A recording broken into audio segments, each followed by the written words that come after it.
Hi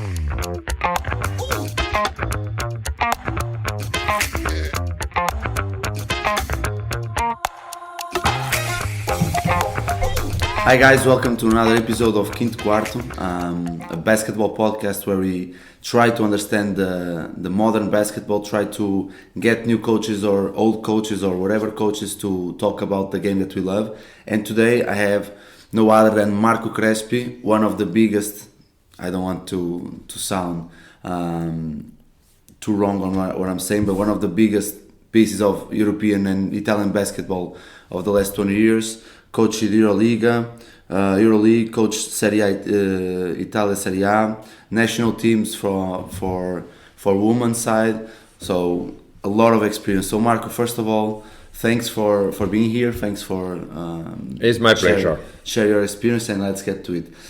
First of all, for those who don't know you, can you give us like a little sum up of your coaching life until now that you are here? Both we are here in Trento.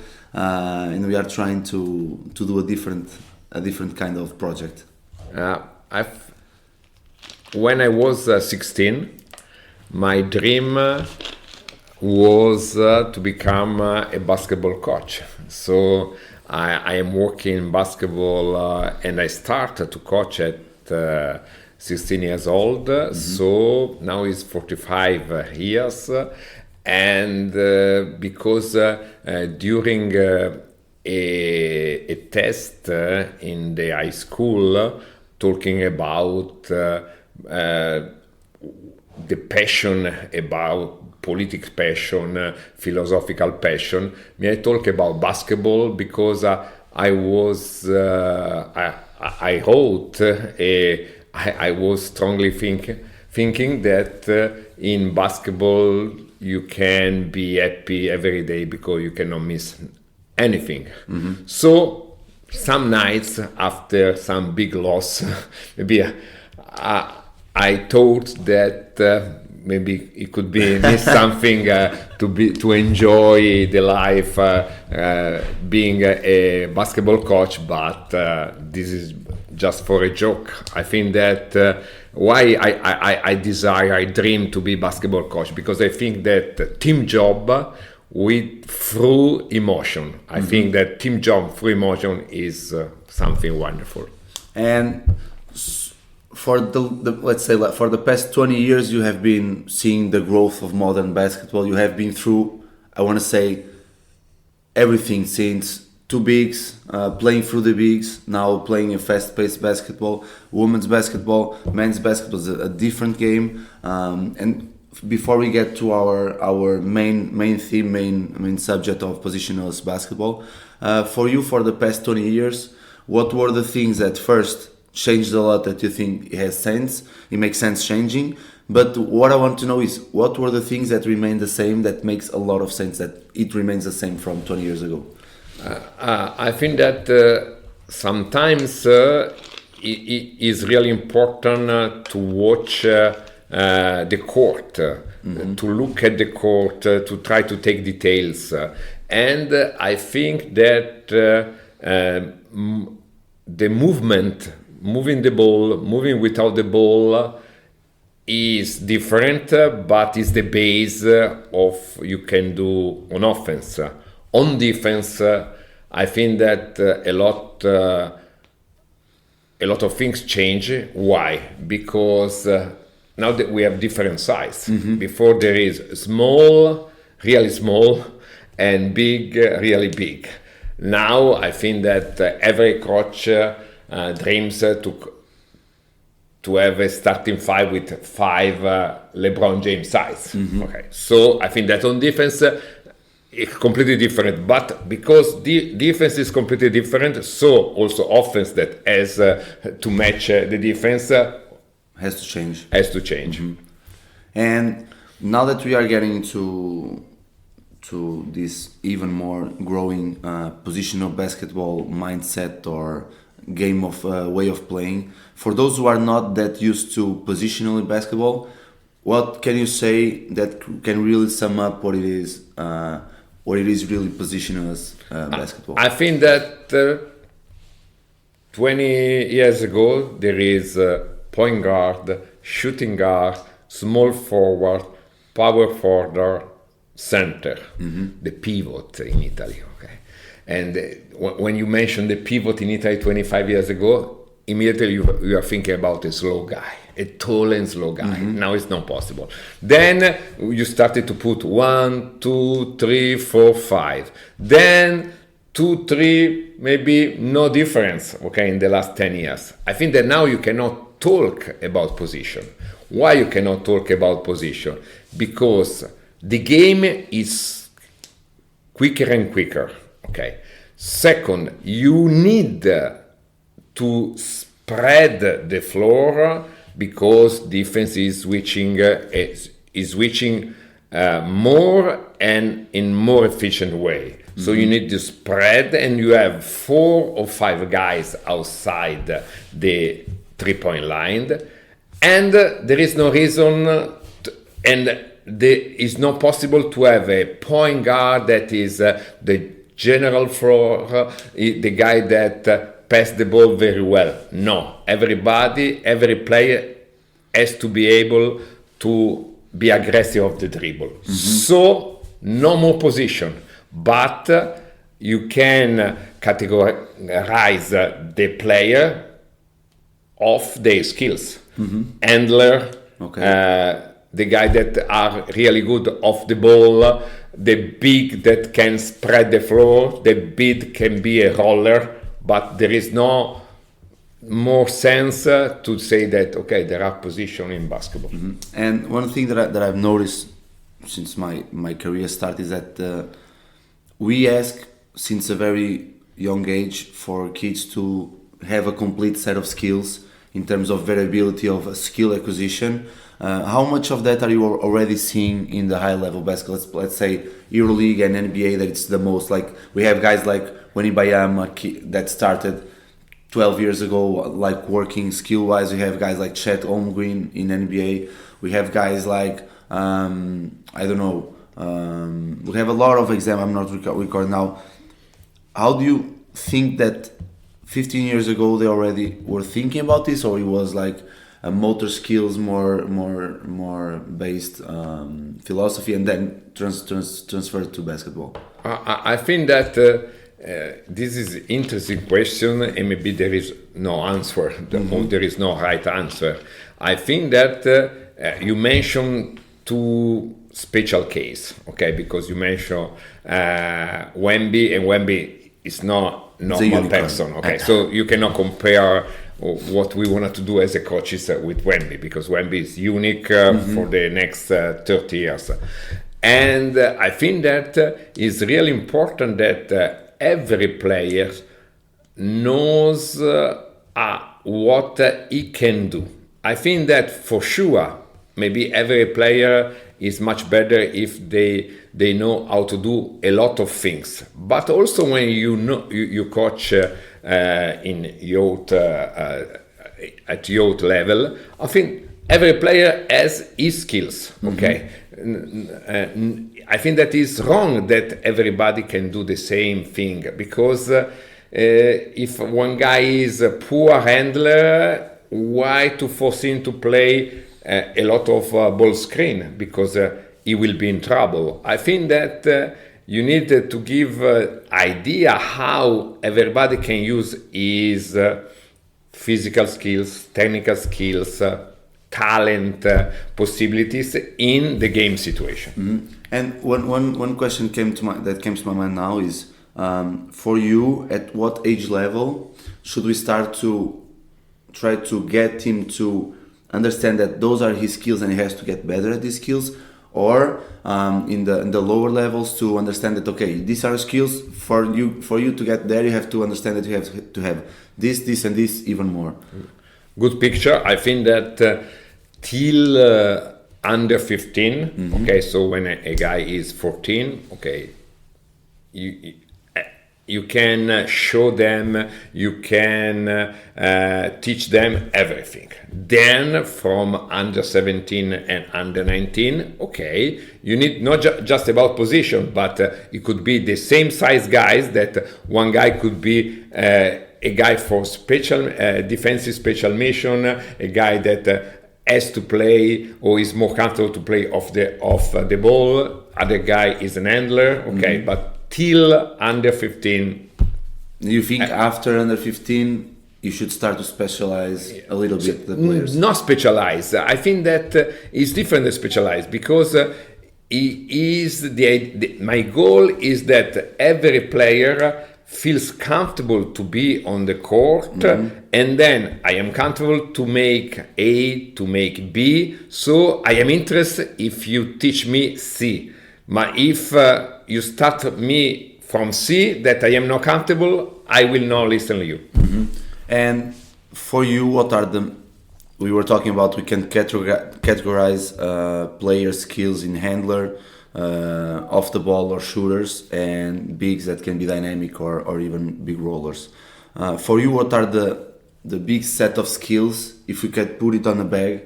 Like if I can give a young coach, like you have to teach these 5 or 6 skills to have a versatile player and to have a more positionless mindset player and more ready to play For a big? For, I would say, let's say youth teams, let's say before under 15, if a player can have like a small set of skills, what would be? I think that is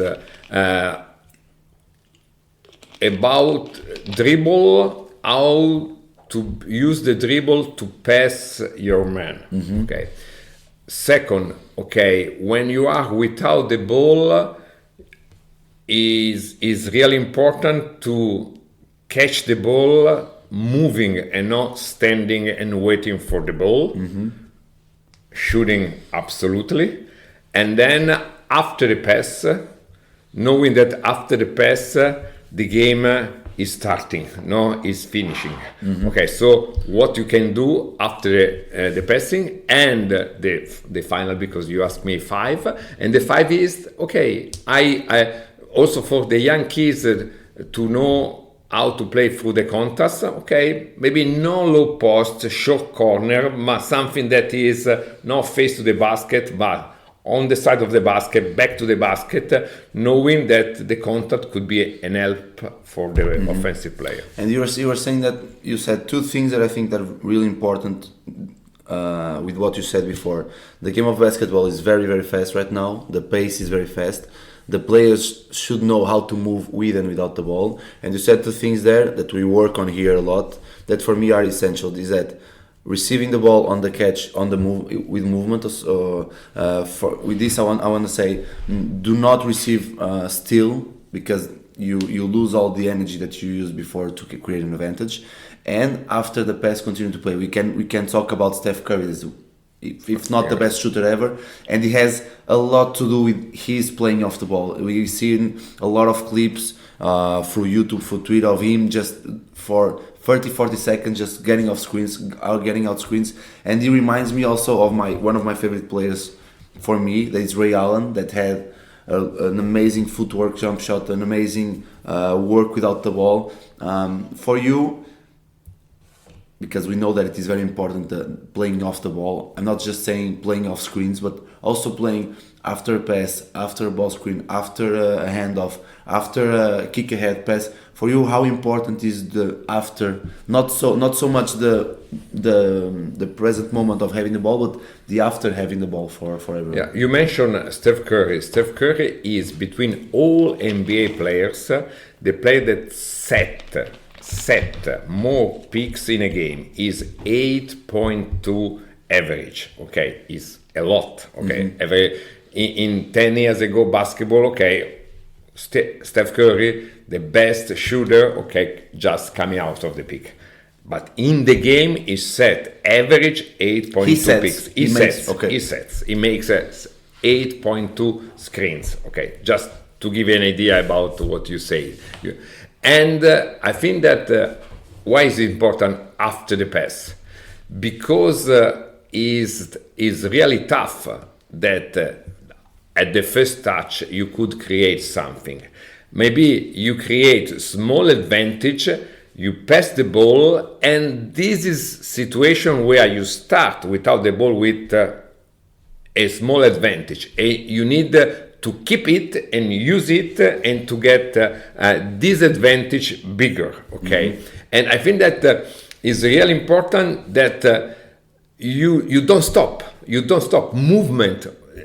Golden State Warriors, not now that they are a bit sad because it's better to stop and to think about a new team, a new roster. But Golden State Warriors, they are great example also for youth teams, for the coaches that work with youth categories, because they never stop. They never stop. So, what I mean, you pass the ball and you need to have, I think that you could have three ideas. You can be aggressive to going till the smile, occupy the smile, to the rim, okay? Then you can move away, okay, the ball, and as using a flare pick or just moving away in opposite side. Also, you can pass the ball and going toward the guy that now has the ball, because if the guy is driving, will be the best spot for spacing behind the ball. If the guy stay with the ball, he could be surprised with ball screen or ghost screen. So one thing that I really want to emphasize for those who are listening is that we are talking about having a lot of versatility. So players have to be versatile in their skills, have to be versatile on the way they are playing, have to be versatile on the way that they move. What changes in terms of learning basketball, teaching basketball in youth? Let's just talk for now for youth categories.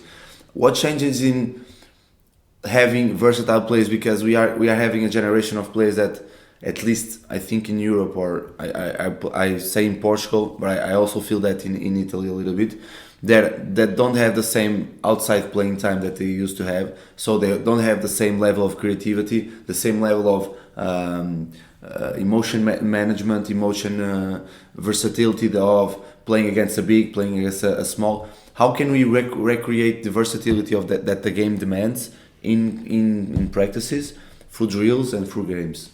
I think that 10 years ago, also when you talk about youth teams, under 17, under 19, we have just small, we have no big, we have the set will be 3 small and 2 bigs, and nobody has bigs. So I think that now this idea is easier for everybody, because you can play 5 out, okay? So, to coming back to your answer, I think that right now, okay, the idea is to play 5 out. Then it could be that you are lucky, you have a guy with big size, or maybe that a guy that he has not enough skills, enough body to play big, okay, for sure. But you could play 4 small and 1 big. But the idea is starting absolutely with 5 guys out of the 3-point line, and then from there you can build something. But I think that is easier. Also, when sometimes you have a good talent, and before you say that, but this guy, then when will be pro, maybe which position? No position. 4 small and 1 big, and maybe in 5 years, maybe it will be 5 small. 5 small. So, okay, for us that we work in your team, it could be a great help. And I'm trying to think about the way that even coaching has changed in terms of being able to showcase that set of skills, to showcase that type of playing of 5 out, a very fast pace. When we are talking about this kind of teams, like we are talking about our teams here in Trento, what are the main goals for a youth team to be prepared for? So what I want to say is, for a coach, what should be the 4 main goals to prepare their team and their players to be ready to play the next level? Because what I think is that when you get to a certain level of under 19 challenge, that is a national championship, there to the high level basketball goes a long way. So how can we prepare them better to be ready to play with the Serie A team or with the national team? I think first explain them difference between tool and rule. Okay, Rule, I think that is all the way of teaching basketball. We have this rule. Our rule is this. Our fucking philosophy is this. Not at all. Okay? Tool. I need, when I work with one guy, that what I am teaching him is a tool that he can use to match the game situation. The tool is the help to solve the game situation when he is in trouble. This is really important. What I mean with this, that, we need not to talk, first to talk contemporary, also to talk. I think that one guy, after 10 seconds, is no more able to listen the coach. So it's much better to record with our mobile phone something and to show immediately.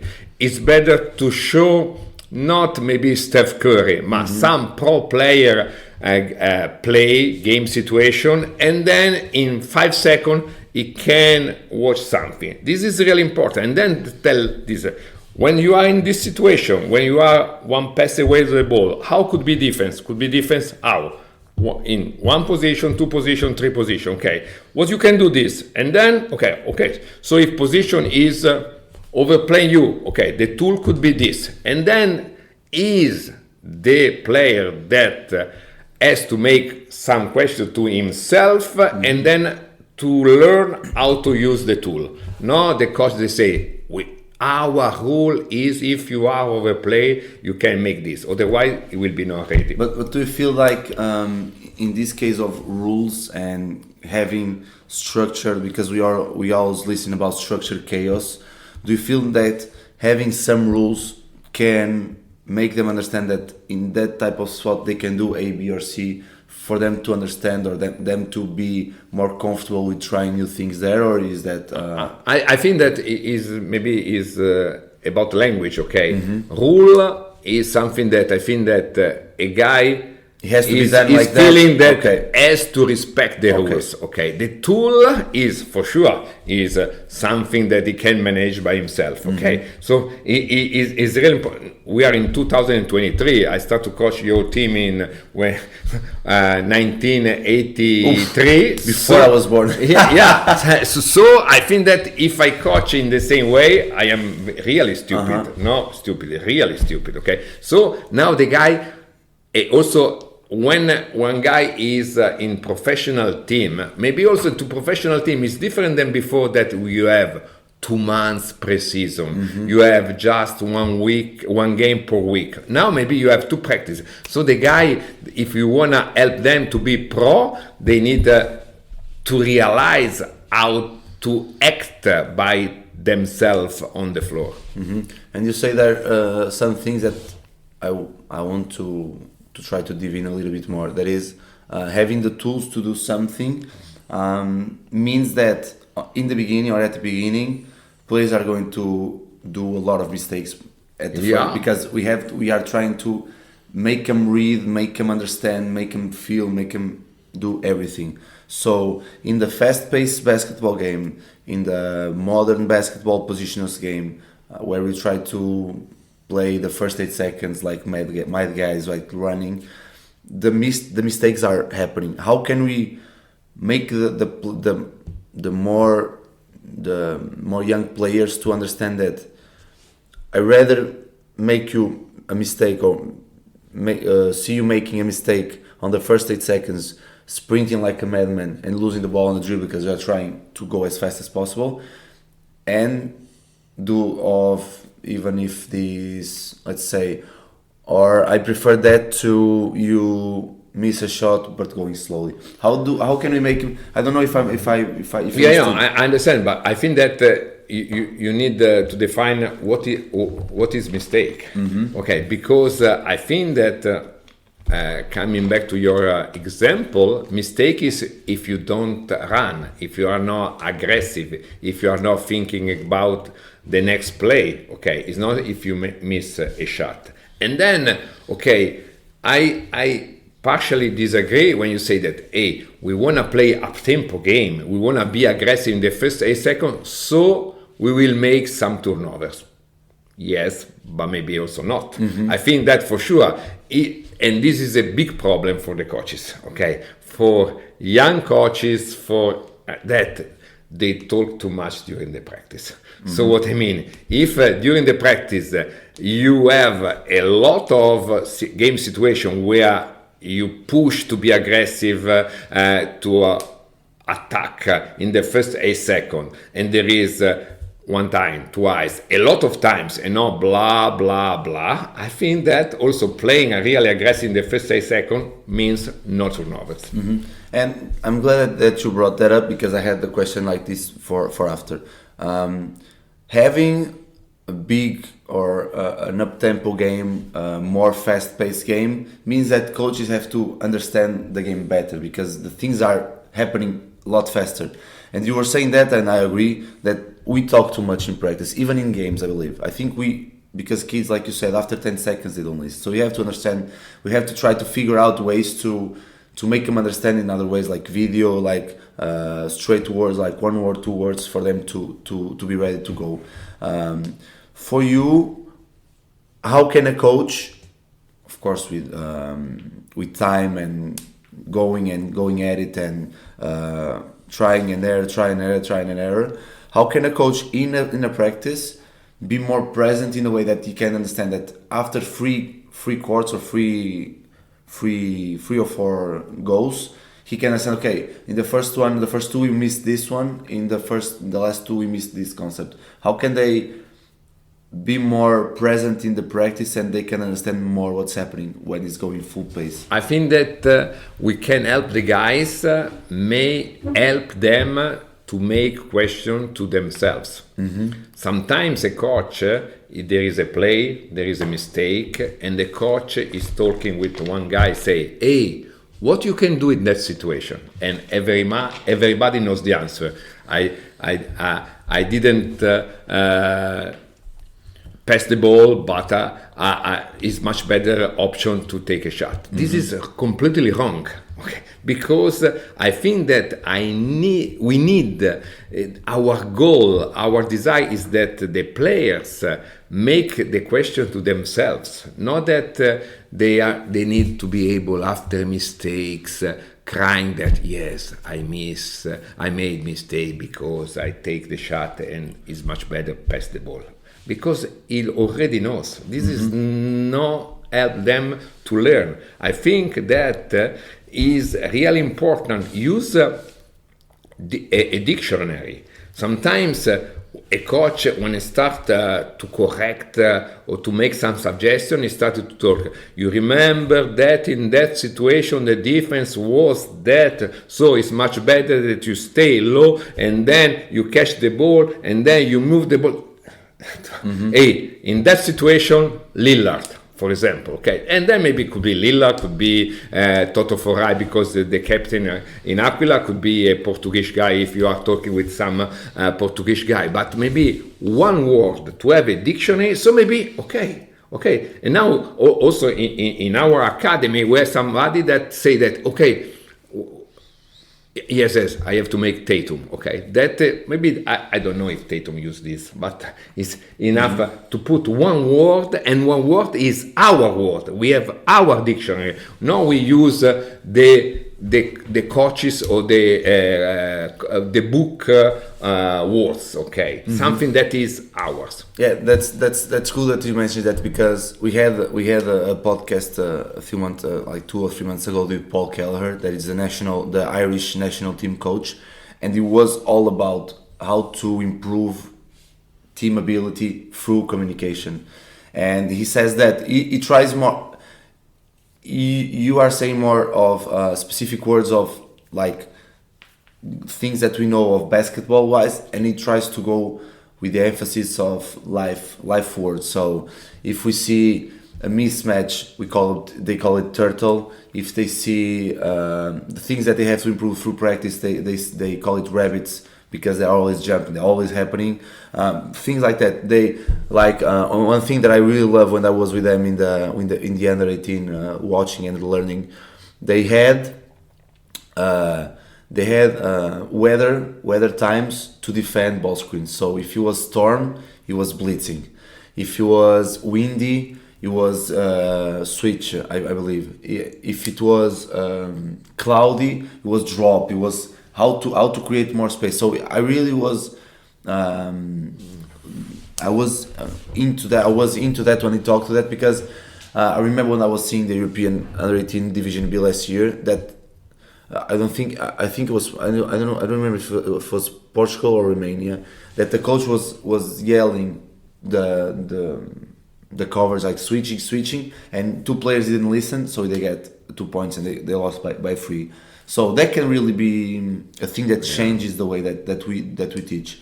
And to close the youth categories, the last question that I want to ask you is how can players be more open to play positional basketball? I'm saying this because here we try to make players, big guys shoot from free, small guys play inside. How can we, on players that are not used to it, like let's imagine a player comes here, a player comes to my team, and I have this type of playing, I have this type of positional basketball, modern skills, mindset, whatever. How can I make them right away feel more comfortable in not knowing and trying to try new things? I think that first, if a player, I start with this small storytelling, okay? That is not talking about a youth player, but Otello Hunter, okay? Otello Hunter, maybe everybody knows he played the last 2 seasons in Bayern Munich, before Maccabi, before CSKA, before Real Madrid, and before Olympiacos. 10 years, okay? And when I was head coach in Siena, I want to sign him.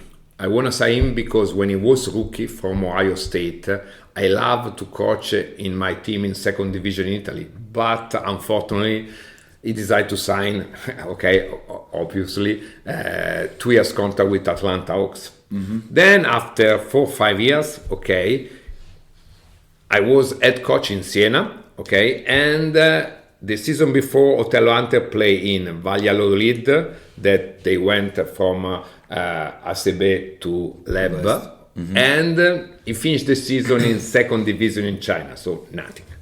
Okay, and when I call him, try to say that, hey, I love you, our program could help you, he's starting to ask me, but coach, I will play 4 or 5. And my answer was, hey, Otello, if I could say that because you like more to play 4, and then maybe in our idea, in our system, 4 just play in the paint. Mm-hmm. So I can joke you, okay? But what I love about your game that when you set a ball screen, you can pop, you can roll, you can make short roll and be effective. Why? And he loved this. I know after that he hung the phone and said to his agent, okay, no problem about money. I want to be with this crazy guy in Siena, okay? And then maybe after this, maybe 10 years, maybe around 20 millions USD, so maybe net, mm-hmm. So maybe and I joke with him and say that, hey, I want a 1% of your every year contract, but he said maybe, but I didn't receive yet some money. But what I mean with this, that I think that a player, if he knows to do more things, I think that he could be ready for every system. Okay. Perfect. Then, if you play with Ettore Messina, it's different if you play with for Paolo Galbiati. But if I am a coach of under 19 program, I want that my guy could be ready for this game or that game. Of course. Otherwise, I don't help him to be pro. And you think it's just explaining to them at the beginning, like, I want you to be ready to play for Ettore Messina, for Marco Crespi, for Paolo, for Vasco, for whoever whoever it is. I think that for sure. I want that he knows more tools. Coming back to what we say before, and then for sure, maybe if one big is not 3-point shooter, I don't want that he can make every time pick and pop. Yes, but no to take 3-point shot and 12%, because this is not helpful. It could be to make some not smart play, but you can pick and pop. You have a lot of advantage, and you go in a crossing dribble in DHO, okay, just to give an idea, just to spread the floor. So I want to be okay. You can, one player could be part of a system where after ball screen, okay, the coach loves to pop. You are not 3-point shooter. I give you some tools to be effective also if you are not 3-point shot range. And that comes really perfect. It sums up really perfect what we talk about right now, of versatility of skills, versatility of thinking, versatility of understanding what the coach needs from me. And getting into the more senior level, because positional basketball is happening a lot. And the first team that I remember,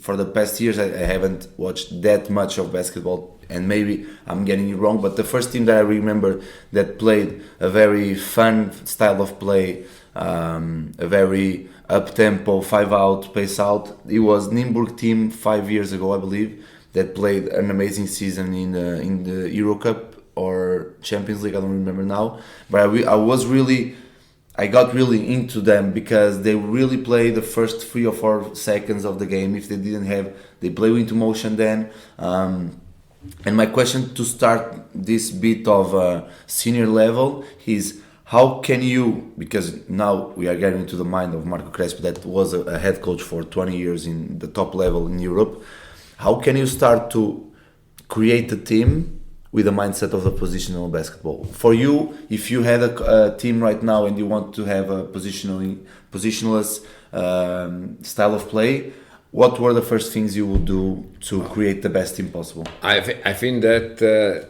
to pick the players that could play versatile game. This is the first one. Okay, when I went to coach in ACB, okay, I was the crazy coach for the first time to put 2 American players in the small position. The first time. So everybody said, no, because one small, one big, okay? And in 2001 and 2002, I made this.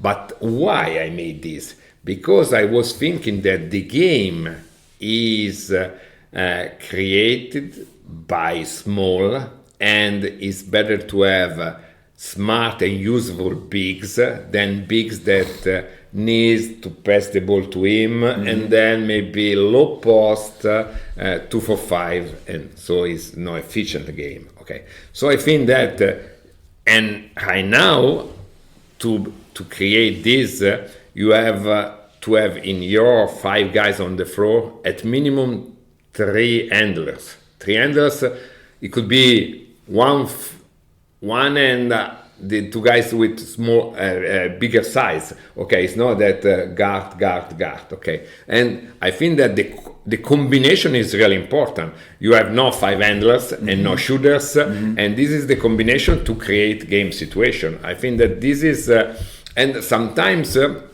I think that he thinks that, oh, I need a shooting guard, I need this. This is absolutely old. Is not smart. I think that you need how to combine the players, the different skills on the floor. Okay. And after you have those players, let's say you have 12 players that you think that you can really build a positionless team. In terms of team building, team principles, what are for you, let's put it this way, what are for you the positional basketball key principles? Like you get to first meeting, you get on the board and say, guys, these are for our positional mindset, these are key principles. For you, what are those? Yeah, I think that first, we're talking about offense. Okay, so first, about offense, 3 different moments. Okay, one is run. How we want to run with 5 guys, and means run how we want to be aggressive in the first 4-5 seconds. Second, how we can go in quicker cooperation, okay? And for example, with calling because the ball is on the side and there is one big and this is side ball screen. So with as a trigger, okay, but we need to be really aggressive in this situation.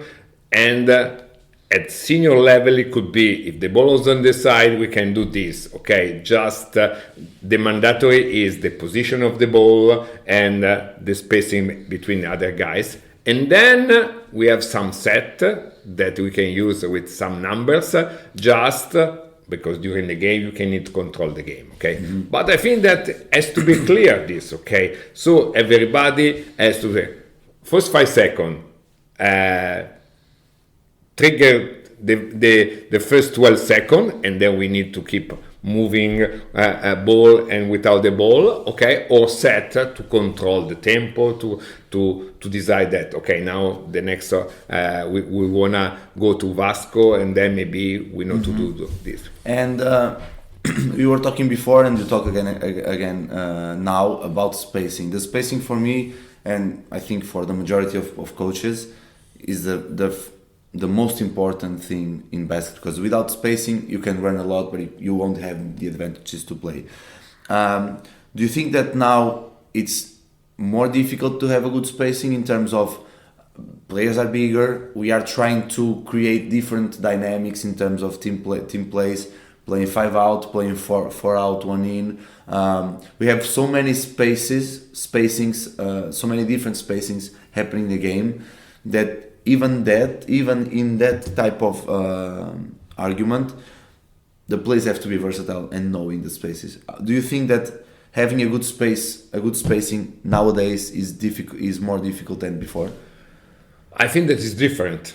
I don't like to use it's more difficult or easier. Okay, it's different. Why? Starting from the goal. Okay, the goal is to spread the floor. But why we need to spread the floor? Because physical skills in every player is to be much more able to move lateral in quickest way. Okay.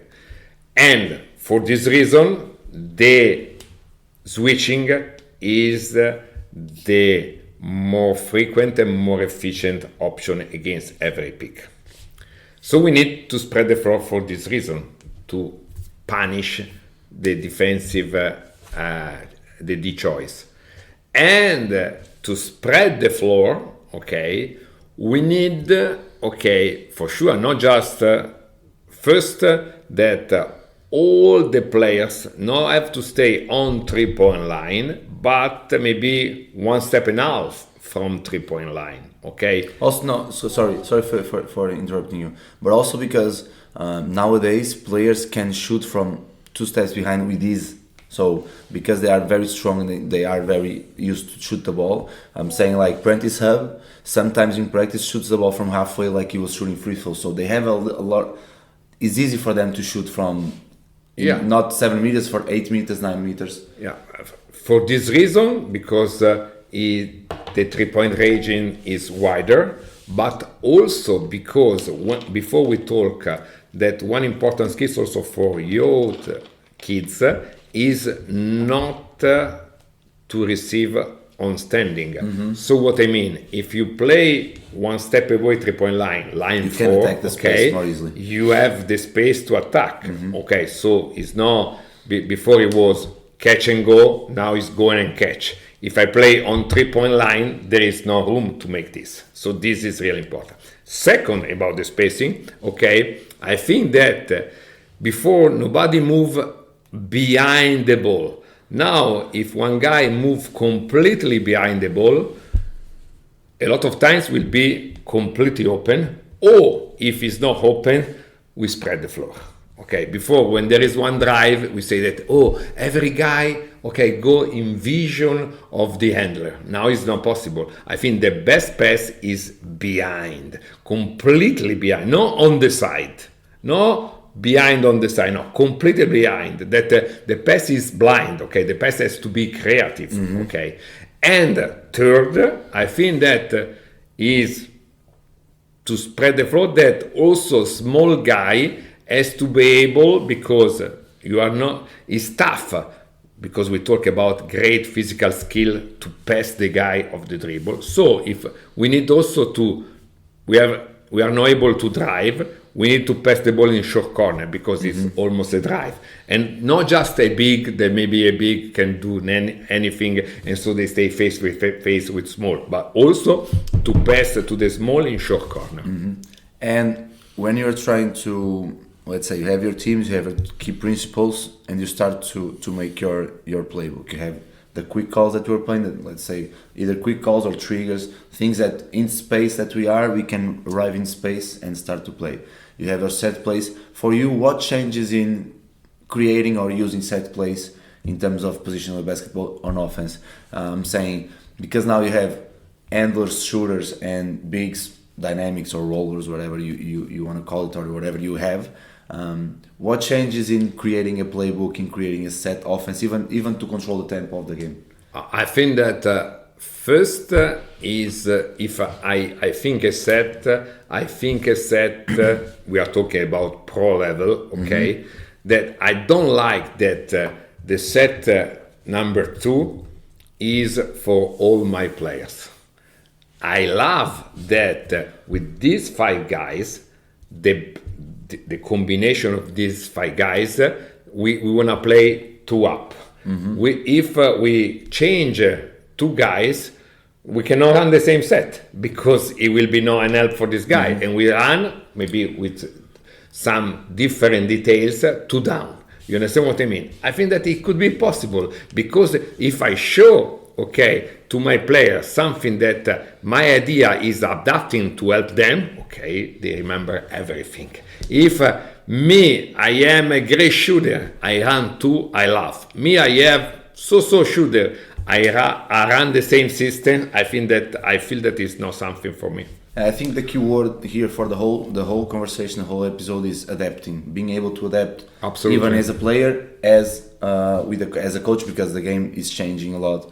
And now for the teams that play double games, or they play 2 games a week, it's very difficult. If you have a very restricted way of playing, I think you'll start to lose your plays because they don't feel the freedom to play. And when creating these playbooks, when creating these games, when creating triggers, how much of let's play it in quick calls, because for me maybe it's easier to understand. How much inside of that structure for you is freedom for the players, in sense of because nowadays we have a lot of talented players, we even more technical and skilled players to play one-on-one, to play on the catch, to play screens to catch and attack. How much of that structure you give to the players as freedom to create and to, within our principles or within our rules, our concepts, how much of that is freedom and how much of that should be structured, should be concepts to play through or for the game plan that we have prepared before? I found that freedom is to play free. It means to play really smart. I need to help my players being able to play smart. What I mean? For example, middle ball screen. Middle ball screen is not middle ball screen. It's middle ball screen against drop defense, against switching defense, against trap, against edge.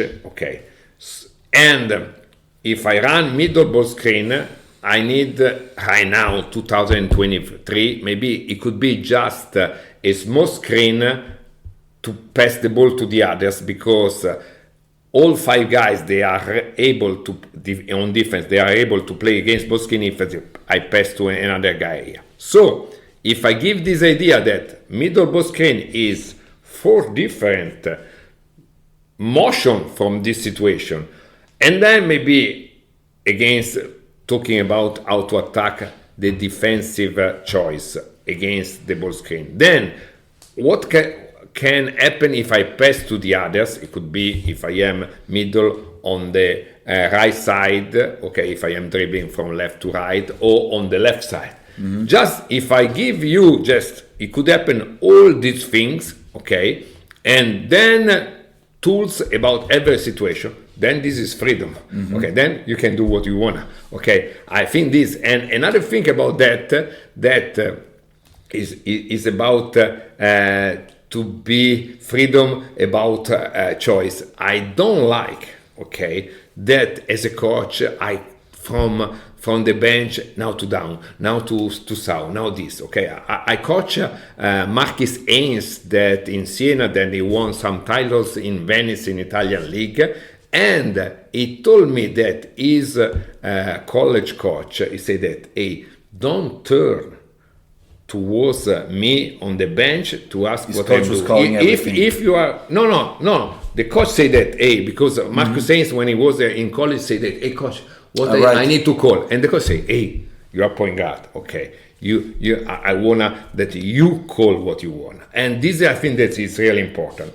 Also in the youth teams under 17, Even under more, 19, even more. even more. to But get no, them ready. and there are a lot of coaches that they need. Okay, now to this, now to that. No, this is important. Hey, it could be as you say that. Hey, they play storm on defense. What is better to do? Okay, and then they need to find answer. Also, in the game right now, for sure. Right now there are no more few calls because the game is so quick that okay, but also to run trigger in the first 12 seconds the game situation is much better that the players pick what they want to do because it's yours. If the player feels something he can play the best performance. And let's say that I'm a new coach, I'm listening to this podcast and I'm getting really into this positional basketball thing, and I want to try something, and I have a lower level team or I have an under 19 team and I want to try to get some quick calls on that. For you, what could be the first 3 or 4 calls, like big game changers for coaches to try to implement in their playbook? As a cooperation, as a team, okay. I think that first is to create a situation where running after passing the ball, there is a small that can catch the ball in short corner position And play from them. Yeah, but not as a passer maybe, okay, because I think that over in that, if the ball go in short corner position, I think that you can make a lot of cuts, and moving without the ball will be efficient, so everybody likes to move without the ball, okay. Second, for sure, okay, to have the idea that, okay, the cooperation between 4 small and 1 big has to be ball screen, but if one guy, so handler, has to play with 1 big, wanna play with 1 big, there is also pass and going in, crossing dribble or DH or situation. What I mean, not that everybody do, and not one guy that, oh my God, I am not good to play ball screen, I cannot cooperate with 1 big. But there is pass and play with the big or running ball screen. And the third one is that, okay, what we are mentioned here as Paiola cut. What I mean, okay, all defense, okay, youth level, no youth level, stand, okay, they collapse a bit, okay, 30 years ago and right now. And so, okay, it's not enough to, I am open, I stay outside 3-point line, but I can create with a cut, some movement, replace, and this. I think that this is clear. Short corner, okay, cooperation with the big, not just with ball screen, and cutting to punish the Okay, stand. perfect. And what about screens? If you have to have 3 or 4 actions of screening, can be on ball, off ball screens, what would you say a new coach should use? Because some screens are getting out of use in terms of I don't see that much teams using I don't know, shuffle screens or cross screens. they can use shuffle screens to try to create that advantage that you said, to play through a big or through a small inside, but it's getting out of use, in my opinion, because it's using less and less because we're trying to open the floor even more. In your opinion, what would be like 2 or 3 actions on ball and off ball screens that coaches can really grab on and initiate to implement in their teams? I think that also another small story, okay? That maybe I think that you are from Portugal, you are much younger than me, but I think that when the discussion is at what age we need to teach the pick, okay? And my answer was that if I am moving, I am 45 degrees in forward position, I am moving with a vector cut toward the rim, and I find not my defensive guy that I beat my defensive, the second defensive guy, this movement, okay, when I find the second defensive guy, could be a pick. And usually I say that, hey, but don't use the pick because it's a bad word using, another, sunrise because it's beautiful word. But what I mean now in contemporary basketball, that to have a set with some pick, first is predictable, second everybody could switch, no advantage.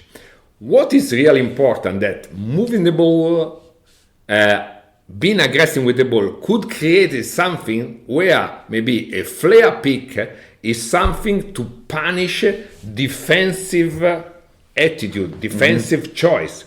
What I mean, there is a guy that stunt, okay, the guy in the corner can set flare pick to the guy that is stunting too much. And so the guy can make a moving opposite the ball, could receive. If they switch over there, okay, we can punish the switch.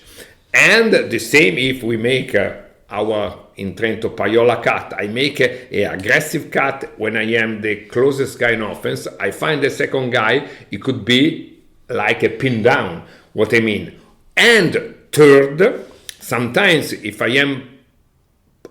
we are playing on the left side, I don't mean in wing position, but also left guard, it could be that the big on the opposite side could be completely open. So, okay, what is really important that this guy could flash to catch the ball and going in dribbling handoff, that is a pick, okay? What I mean is not to call something to use the pick, but the pick is a tool to punish defensive choice, and when we are on the opposite side, will be open. So this is the guy that is less predictable to make something, to catch the ball and going in some picks. Perfect. Marco, just to finish our great conversation, I have a small final part that I call the corner free. So the thing that I want you to imagine is that we have like 2 or 3 seconds to end the game. The ball gets to your hand in corner. You are losing by 2, and you have to have a quick decision making. You have to quick shot. This is the story that I want to tell. The thing is that I'll ask you a question, and I want you to say the first thing that comes to mind. Okay. And then if you want to go deep into it, we can go deep. And if not, we just go to another question. So the first question is, if you can give an advice today to Marco Crespi when he first started coaching, what would be? To me? Say, okay. To yourself. Don't read any book, but look more at the court. Do you want to go a little bit deeper on that? Because I think that we are on a generation that we have a lot of information from books, from YouTube, from clinics, for whatever. And I think we are getting into our computers more than we are into the court. Before look at the court, try to understand which is the problem, which is the game situation where we want to give some tools, and then go to find okay, perfect.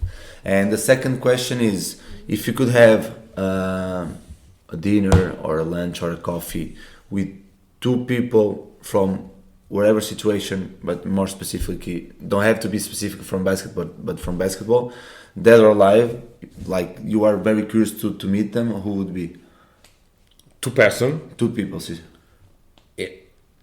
That I know or I don't know? No, you can even know the 11. Alors, first, a guy that I know a bit, Steve Kerr, because I think that he's a special person. Okay, and second, we like to have a discussion with a really famous. I don't want to mention a name, photographer. Why? Because I think that a photographer can help me to watch what happened on the floor. That's a nice insight. And because I know that you are really into philosophy and art, has there been a book or a movie that really had you had like an eureka moment as a coach, or had really changed your mind about the way that you saw basketball and the way that you coach? I think that I mentioned a book. Quarto is the writer. His sense of urgency. It's not about basketball. It's about team job. It's called Sense of Urgency. Okay. No, Quarto is the name. Quarter. Quarto. Okay, I'll Kotter. Quarter. Okay. And just to finish, Marco, if you want to say or give an advice, because we have a lot of youth coaches and coaches that are starting in this crazy life of coaching basketball, and they have a lot of dreams. If you can say something to them, what would be? I think that you are young. I think that you need to put a target in your life, okay? Because to be professional coach is not easy, okay? I think I can do what in my life, okay? I say that at 25 years old, if I could realize that I could be a professional coach, okay, great. Otherwise, no more basketball, because my father, my mother are lawyers, so maybe that I could be a lawyer, me too. Okay, just what I mean that is to think basketball has to be a full-time job if you are young. I am talking about young. Of course, okay? of course. So you don't take care about the money, okay? And put, okay, I can not look at the money, okay, till 25, 26, 27, okay, this, and then just thinking, no, yes, maybe that I can do in another situation where there is more, maybe 100 euros more per month. Bullshit, okay. Focus about this, but put a deadline needs. Yeah, that for me that's the most important thing, that the last thing you said, because, and I was talking with a friend yesterday and she told me, I feel that people nowadays, kids or young adults nowadays, don't understand that they have to give a lot more in the beginning to receive after. They want 50-50 right away, and what I'm saying is, you have to begin from someplace, and money shouldn't be a variability, or I don't know how to say, shouldn't be a problem at the beginning. The problem at the beginning should be, how can I get better being here? How can I choose a program that can help me have better? So from what you said, I really completely agree, and I think young coaches should think about that. And the deadline thing, I think is really important. Nowadays, I believe that 25 is too soon, because until 18 or until 21 or 22, you have to study because of our society. So for myself, and I have 2 more years, I put the deadline at 30. If at 30, I'm okay, I'm a professional coach, but I can't see a near future that I can make this a living. Like you said, you have to understand what to do after. You can to continue coaching, but you have to do it as a hobby. So for me, that's a very, very good insight. So Marco, real thank you a lot for this conversation. I'm glad that you guys can also hear it, because this is a daily conversation for us. We talk about this stuff every day. I think that I can say that if they want to reach you, they can go for you. Absolutely. Instagram, Tough and Cool. Tough and Cool. A great nickname. Also Tough and Cool. Okay. This is okay. About dictionary. Why Tough and Cool? Okay. Because maybe nobody could remember. There is. I was coaching in youth program with Olimpia Milano. In Olimpia Milano, I coached 17 years, 17. Okay. And I was really young coach. Maybe I was coaching under 15. And there is one player Marco Baldi, I think that it was the first or Italian player who going to play in college, St. John University with coach Luca Arnesecca. So when this guy during the summer time came back from States, okay, I ask you, hey, I need something that to pick a word during the huddle with my team under 15. And he was thinking, he said, tough and cool. This is for him. It's from that it comes. I think that from 1985. Okay, so guys, really thank you to support the podcast. You have been really amazing for all the years.